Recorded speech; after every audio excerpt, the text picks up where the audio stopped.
પોરબંદરથી મહત્વપૂર્ણ સમાચાર સામે આવી રહ્યા છે, જ્યાં પોરબંદર લોહાણા મહાજનની ચૂંટણીમાં નારાજગી. પોરબંદર લોહાણા મહાજનની ચૂંટણીમાં નારાજગી, જ્યાં લોહાણા મહાજન આગેવાનો ચૂંટણીથી નારાજ છે.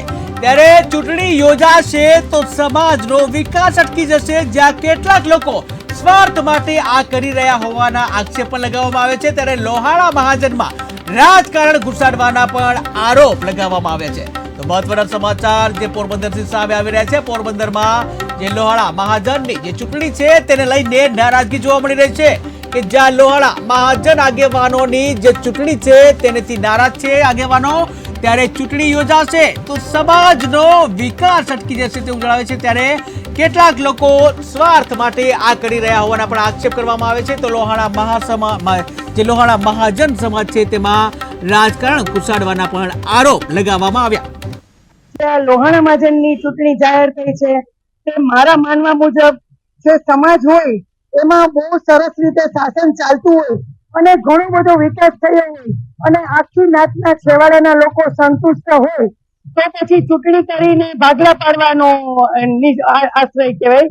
એટલે એ ભાગલા પાડવાનો આશય યોગ્ય મારી નજરે નથી. બરાબર. એક વાદ વિવાદ દતાણે ચાલી રહ્યો છે પોરબંદર લોહાણા મહાજનની ચૂંટણી આપવી એવો, અને એવું છાપા દ્વારા જાણવા મળેલ છે કે એને હુકમ થયો કે ચૂંટણી 90 દિવસમાં કરી નાખવી છે.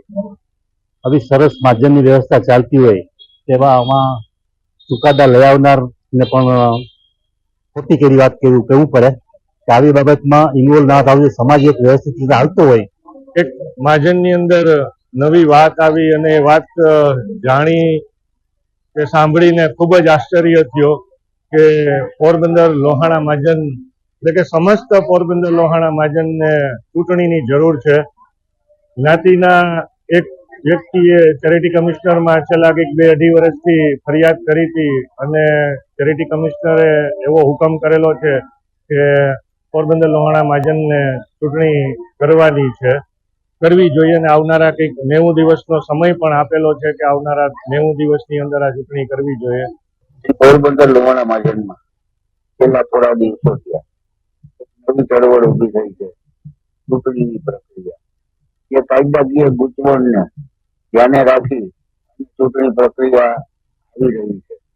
તો હું માનું છું ત્યાં સુધી કે પોરબંદર લોહાણા સમાજ બહુ સારી રીતના ચાલે છે અને ઘણા વર્ષોથી આપણે મૈત્રી ભાવથી આ ચલાવી રહ્યા છીએ. ત્યારે આવી ચૂંટણીની કોઈ આવશ્યકતા છે નહીં મારી દ્રષ્ટિએ. અને ક્યારેય ચૂંટણી છે એ 2 ભાગમાં વેચી દે છે દરેક સમાજ. અને જયારે સમાજ સારી એવી પ્રગતિ કરી રહ્યો છે